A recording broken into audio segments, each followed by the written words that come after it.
கண்ணியம் நிறைந்த அல்லாஹ்வின் நல்லடியார்களே, அல்ஹம்துலில்லாஹ். இன்று நாம் 4வது சூரத்துன் நிசா ஆரம்பித்து 5வது ஜுஸ் முடித்துள்ளோம். 2 நாள் முன்னாலே நாம் கேட்டோம் தலாக் எப்படி கொடுக்கணும்னு சொல்லி. ஆனால் அந்த தலாக் கொடுக்கறதுக்கு முன்னால் ஒரு கணவன் தன் மனைவியுடன் எப்படி வாழ வேண்டும் என்று அல்லாஹ் தஆலா குர்ஆனில் சொல்லி இருக்கிறார்.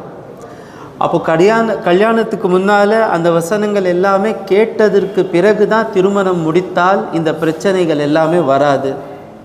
அல்லாஹ் தஆலா கூறுகின்றான், வஆஷிரூஹுன்னா பில் மாரூஃப், அவர்களுடன் நல்ல முறையில் வாழுங்கள். இது அல்லாஹ்வுடைய கட்டளை. திருமணம் முடிப்பதற்கு முன்னால் நான் நிக்கா செய்ய போகிறேன், என்னுடைய மனைவியுடன் நல்ல முறையில் நான் வாழுவேன் என்ற ஒரு உறுதி எடுத்ததற்கு பிறகு தான் திருமணம் முடிக்கணும். ஸல்லல்லாஹு அலைஹி வஸல்லம் அவர்கள் சொல்கிறார்கள், உங்களில் யார் நல்லவன் என்றால், ஸல்லல்லாஹு அலைஹி வஸல்லம் உடைய பார்வையில் யார் நல்லவன் என்றால், யார் தன்னுடைய மனைவியுடன் நல்லவனாக இருக்கிறானோ அவன்தான் ஸல்லல்லாஹு அலைஹி வஸல்லம் உடைய பார்வையில் நல்லவன். மஹல்லாவுடைய பார்வையில் நாம் நல்லவனாக இருக்கலாம், ஆனால் நான் வசீம் நல்லவன் எப்போ எனக்கு சொல்ல முடியும்னு சொன்னால், என் வீட்டில் இருக்கிற மனைவி சொன்னோம் இல்லை அவர் நல்லவர் என்று சொன்னோம். ஏன்னா என் கூட இருக்கிறாங்க, என்னுடைய சுயநலத்தை பார்க்குறாங்க. புரியுதா? அப்போது திருமணம் முடிக்கிறதுக்கு முன்னால் யார் எனக்கு நம்பி வர்றாங்களோ பாருங்கள், எல்லாரையும் விட்டுட்டு வர்றாங்க. தந்தையை விட்டுட்டு வர்றாங்க, தாயை விட்டுட்டு வர்றாங்க, வீட்டை விட்டுட்டு வர்றாங்க, சகோதரிகளை விட்டுட்டு வர்றாங்க, நமக்கு நம்பி வர்றாங்கல்ல. அப்போ அவங்களுக்கு நம்ம எப்படி நடந்து கொள்ளணும்? நம்ம வீட்டு அவங்களுக்கு சொர்க்கமாக இருக்கணும். ஒவ்வொரு மனைவியும் என்ன சொல்லணும்னு சொன்னால், அப்பா கிட்ட இருந்ததுலேருந்தும் கணவன்கிட்ட இருந்தது தான் நல்லா இருக்குன்னு சொல்லணும். அந்த மாதிரி நல்ல ஒரு கணவனாக மாறணும்னு சொன்னாதான் ஸல்லல்லாஹு அலைஹி வஸல்லம் எங்களை நல்லவராக பார்ப்பார்கள். புரிஞ்சிச்சாங்க? சரி, அடுத்த வசனத்தில் அல்லாஹ் தஆலா கூறுகின்றான், அர்-ரிஜாலு கவ்வாமூன அலன் நிஸா, ஆண்கள் பெண்களை நிர்வாகிக்கக்கூடியவர்கள்.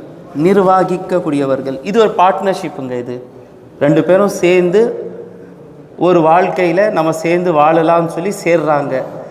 இதில் யார்கிட்ட நிர்வாகம் இருக்கிறது? ஆண்கள்கிட்ட. ஏன்? பிமா ஃபத்தலல்லாஹு பஅதஹும் அலா பஅத், அல்லாஹ் அவர்களில் சிலரை விட மேன்மைப்படுத்தியிருக்கிறான். வபிமா அன்ஃபகு மின் அம்வாலிஹிம், மேலும் இவர்களுடைய பொருள்களிலிருந்து செலவு செய்கிறார்கள். இதான் முக்கியமான விஷயம். திருமணம் முடிக்கிற நேரத்தில் நான் ஒரு ஆணாக இருக்கிறேன், எனக்கு ஒரு பெண் தேவை. வாழ்க்கை வாழ்கிறதுக்கு ஒரு ஆணுக்கு ஒரு பெண் நிச்சயமாக தேவை. ஷைத்தானுக்கு தான் மனைவி தேவையில்லை. ஒவ்வொரு விலங்குக்கும், நாய்க்கு கூட மனைவி தேவை, சிங்கத்துக்கும் தேவை, சேவலுக்கும் தேவை, காக்காக்கு கூட தேவை. ஒவ்வொரு ஆணுக்கும் ஒரு மனைவி தேவை. அப்போது மனைவி தேவை, அதுக்காக தான் நம்ம திருமணம் முடிக்கிறோம். பணம் தேவைன்னு சொல்லி பிஸ்னஸ் செய்யணும், திருமணம் முடிக்கக்கூடாது. திருமணம் நடக்கிற நேரத்தில் போய் பிச்சை கேட்குறாங்க பாருங்க, எத்தனை சவரன் போடுறீங்கன்னு சொல்லி. யாரெல்லாம் போய் கேட்பானோ இதுக்கு பிறகு பெரிய பிச்சைக்காரன் இல்லைன்னா அநியாயக்காரன். மனைவி செலவு செய்யணும்னு சொல்லி இல்லவே இல்லை இஸ்லாம் மார்க்கத்தில். இஸ்லாம் பிடிக்காதவங்க, ரசூலுல்லாவை பின்பற்றாதவங்க தான் போய் கேட்குறாங்க. 25 சவரன் வேணும், 30 சவரன் வேணும், 40 சவரன் வேணும், 2000 பேரை நான் கூப்பிட்டுட்டு வரோம், நிக்கால் நீங்கள் அவங்களுக்கு உணவு கொடுக்கணும்னு சொல்கிறாங்க பாருங்க. இவங்கெல்லாம் भेड़िया क्या बोलते हो तमिल में? कुल्ला नरिया, भेड़िया वोल्फ. இதுக்கு பிறகு போய் கேட்போமா? கேட்கக்கூடாது. நான் ஒரு ஆண், எனக்கு ஒரு பெண் தேவை வாழ்கிறதுக்கு, அதுக்காக தான் திருமணமே தவிர இந்த செலவெல்லாம் நம்ம வைக்கிறோம் பாருங்க, இதெல்லாம் இம்மீடியட்டாக முடிக்கணுங்க. இம்மீடியட்டாக ரூல் கொண்டு வரணும். நிக்காவுடைய செலவு ரசூலுல்லா வைக்கலைங்க. ரசூலுல்லா பெண்களுக்கு ரொம்ப கொடுமை பண்ணிட்டு இருந்தாங்க. சில வருடங்களில் பெண்களுடைய வாழ்க்கை எளிதாக்கி விட்டார். எந்த ஒரு செலவு இல்லை. பெண்ணுடைய தகப்பனார் மீது கல்யாணத்தின் எந்த ஒரு செலவும் இல்லை. வந்து கேட்குறாங்கல்ல, திருமணத்துக்காக உதவி செய்யுங்க, அது ரசூலுல்லா வைக்கலைங்க. நாம இருக்க பாருங்க, நன்றி கெட்ட ஜன்மம். நாம ரசூலுல்லாவுடைய மார்க்கத்தில் இருந்து நாம பண்ற கொடுமை இது. விடமாட்டோம். புரியுதாங்க? செலவு யார் மீது இருக்கு? கணவன் மீது தான். எந்த அளவுக்கு செலவு வைக்கிறாங்க. அந்த நிச்சயதார்த்தம், அதில் நம்ம ஒரு 200 பேர் வந்துடும் சாப்பிட்றதுக்காக. பாவம், அவன் செலவு செய்யணும். அப்புறமா உருதுக்காரங்கள்ட்ட இருக்குது தேல்க ரசம், அதுவும் நம்ம பசியில் வந்துடும், நம்ம வந்து சாப்பிட்றதுக்கு வந்துடும். 500 பேர் வந்து சாப்பிட்றதுக்கு வந்துடும். சரிங்க, செலவு பண்ணுங்க. நிக்காக்கு 2000 பேர் வந்து சாப்பிடுவோம். நான் வலிமா மட்டும்தான் செலவு பண்ணுவேன். அதுக்கு பிறகும் செலவு இருக்குது. அதுக்கு பிறகு குழந்தை பிறந்தா அது பிறகு செலவு எல்லாம் நானா பார்க்கணும்னு சொல்லி இல்லைங்க. இது அநியாயம்ங்க. சுத்தமா இது அநியாயம். உனக்கு குழந்தை பெற்று எடுக்கிறதுக்காக காசு இல்லைன்னு சொன்னா அப்போ நீ ஏன் கல்யாணம் முடிச்ச? இது அநியாயம், இது அநியாயம், இது அநியாயம். இது ஸ்டாப் பண்ணும். பயான் வேற, நம்ம வாழ்க்கை வேறன்னு சொன்னா நம்ம யூதர்கள், நம்ம முஸ்லீம்கள் இல்லை. யூதர்கள் தான் அப்படி இருந்தாங்க. பயான் ஒரு புறத்தில் இருக்கும், தௌராத் ஒரு புறத்தில் இருக்கும், நாம ஒரு வாழ்க்கை இருக்கும். இதெல்லாம் யூதர்கள். முஸ்லீம்னா யாரு? எது பயான்ல இருக்கிறதோ, எது குரான்ல இருக்கிறதோ, எது சுன்னத்தில் இருக்கிறதோ அதன்படி வாழ்றவன் தான் முஸ்லீம். நான் எவ்வளோ கத்துனா கூட சமுதாயம் இப்படிதான் இருக்கும். என்னுடைய மகளுடைய கல்யாணத்தில் நான் எதுவுமே பண்ண முடியாது. நான் மலக்கிட்ட போய் திருமணம் முடித்து வைக்க முடியாது. இந்த சமுதாயத்தில் தான் நான் போய் என் மகளுடைய கணவன் இருப்பான்.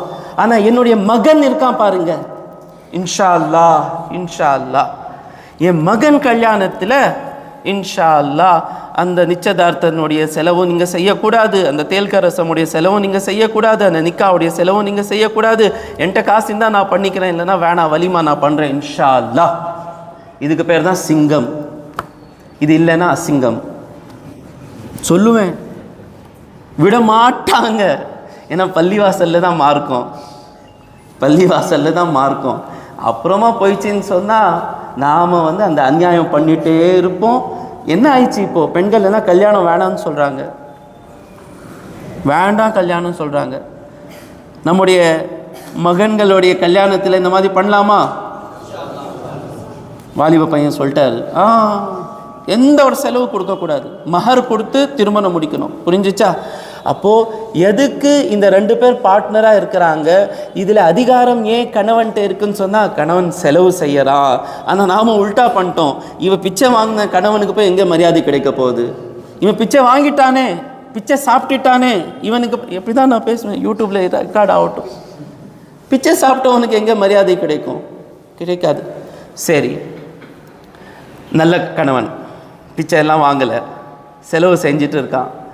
அந்த கணவனுக்கும் மனைவிக்கு பிரச்சனை வருது. மனைவி சொல்கிற பேச்சு கேட்குறதில்ல. அப்போ என்ன செய்யணும்? ஃபஇதுஹுன்னா. இனிமேல் நம்ம குரானுடைய வசனம் வந்துச்சுன்னா அதுபடி தான் வாழணும், வேற வாய்ப்பு இல்லை. அஃபதுமினூன பிபாதில் கிதாபி வ தக்ஃபுரூன பிபாத். சில வசனங்களை நம்புறீங்க, சில வசனங்களை விட்டுறீங்களா? இல்லையே. ஃபஸ்ட்டு என்ன செய்யணும்? நம்ம எல்லாம் பண்ணுற தப்பு என்னன்னு சொன்னால் எடுத்த உடனே திட்டுறோம், தவறு. ஃபஇதுஹுன்னா, உபதேசம் செய்யுங்க. நீங்கள் என்ன சமைச்சிருக்கீங்க? பிரியாணி. அப்படியா, நான் பொங்கல் நினச்சிட்டேன், நெக்ஸ்ட் டைம் வந்து பிரியாணியாக இருக்கட்டும், நல்லா இருக்குமே. புரியுதா? இது முஸ்லீம். மிருகம் எப்படி சொல்லும்? நாம் எல்லாம் மிருகமாக தான் இருந்தோம், இன்ஷா அல்லாஹ் இன்றைக்கி திருந்துருவோம். மிருகம் எப்படி சொன்னோம்? இது பிரியாணியா, இது பொங்கல் மாதிரி சமைச்சிருக்க, புத்தி இல்லை உனக்கு, இது மிருகம்.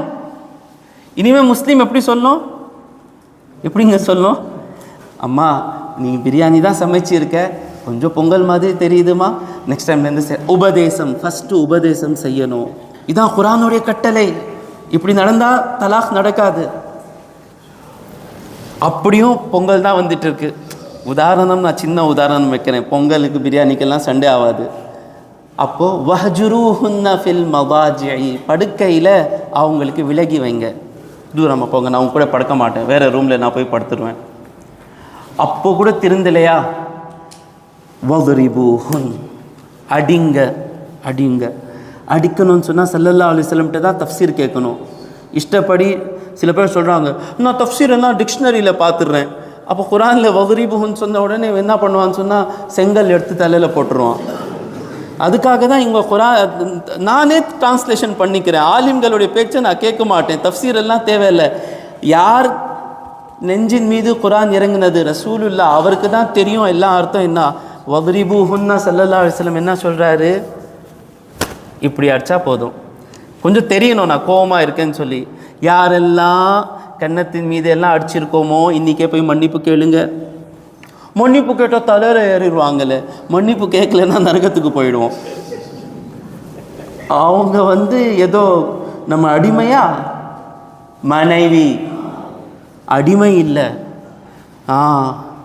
ஃபைன் அத்தானக்கும் இந்த மாதிரி அடித்ததுக்கு பிறகு உங்கள் பேச்சு கேட்டுட்டாங்கன்னா ஃபலா தபூ அலைஹின்னா சபீலா, அதுக்கு பிறகு அவங்களுக்கு வேறு வழியே தேராதீங்க.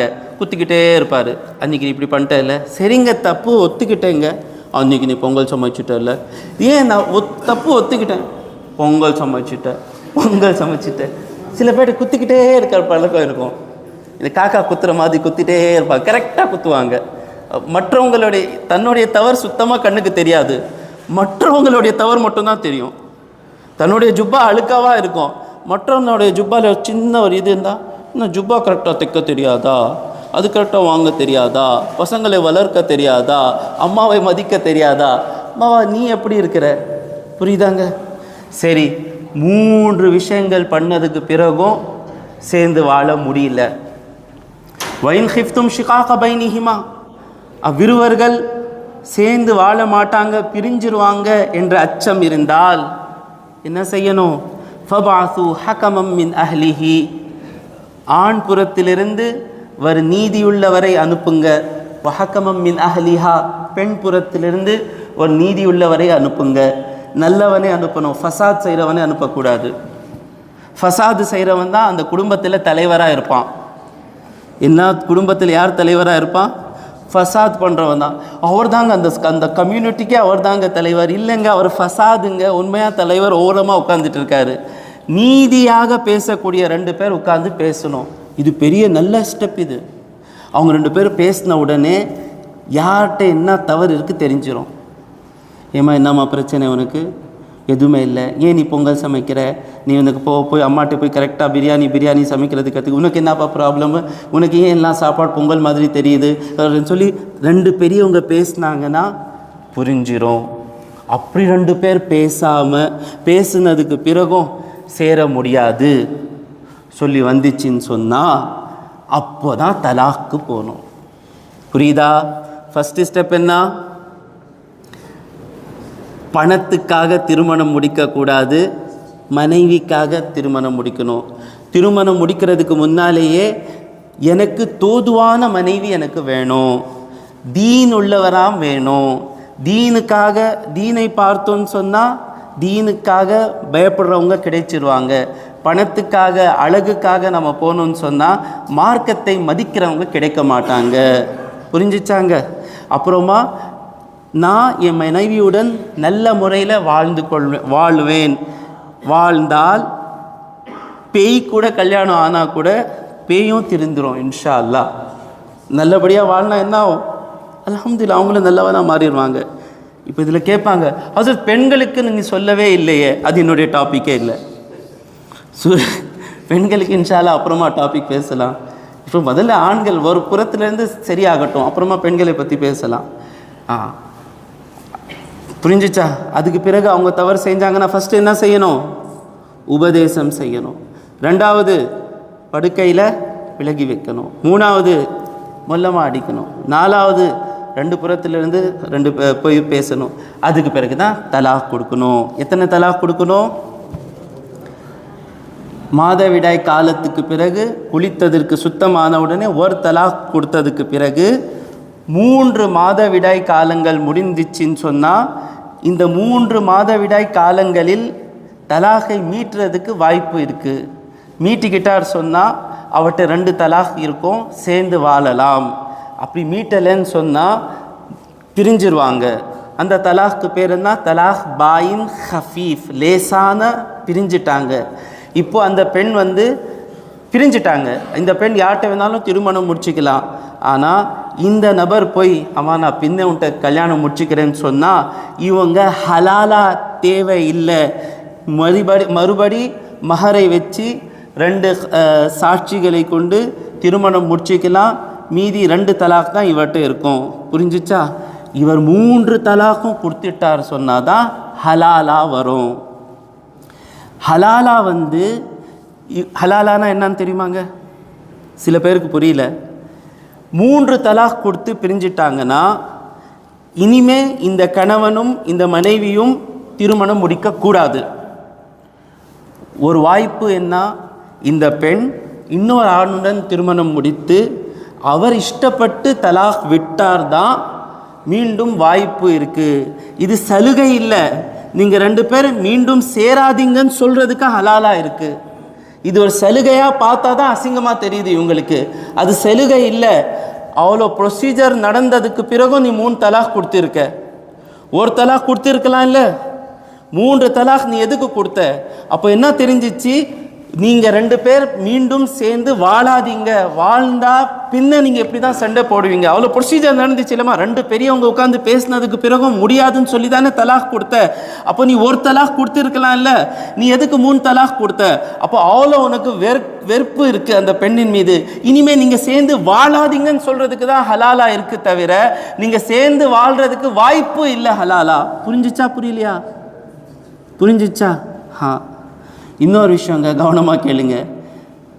மனைவியுடன் நல்ல முறையில் வாழணுமே தவிர மனைவியோடைய அடிமை ஆகக்கூடாது. கொடுமையும் இருக்கக்கூடாது, அடிமையும் இருக்கக்கூடாது.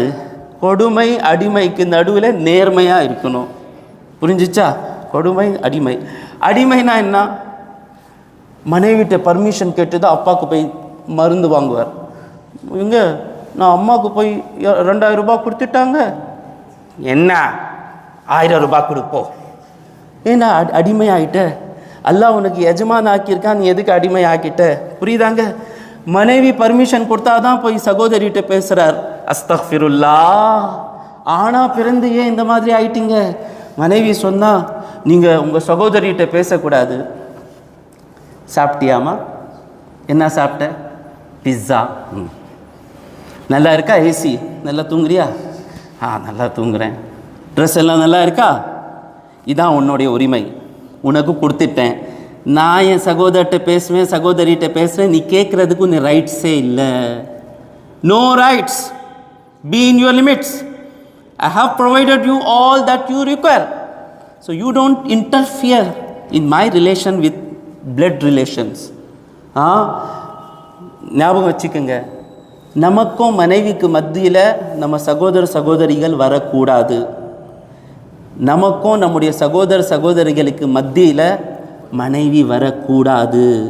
நான் எப்படி இருக்கிறேன், அவங்களுக்கு என்ன கேட்குறேன்னு சொல்லி மனைவி கேட்குறதுக்கு ரைட்ஸே இல்லை. அதே மாதிரி மனைவி அவங்க சகோதரிகளுக்கு கூட எப்படி இருக்கிறாங்கன்னு சொல்லி நான் நடுவில் போகக்கூடாது. மனைவியோடைய பர்மிஷன் கேட்டு நம்ம சகோதரிகள்கிட்ட பேசுகிறோன்னு சொன்னால் நம்ம ஆண் இல்லை, நம்ம யார்? அடிமை. உருதுல என்ன சொல்லுவாங்க? ஜோரு கா குலாம். எல்லாமே தெளிவாயிச்சா?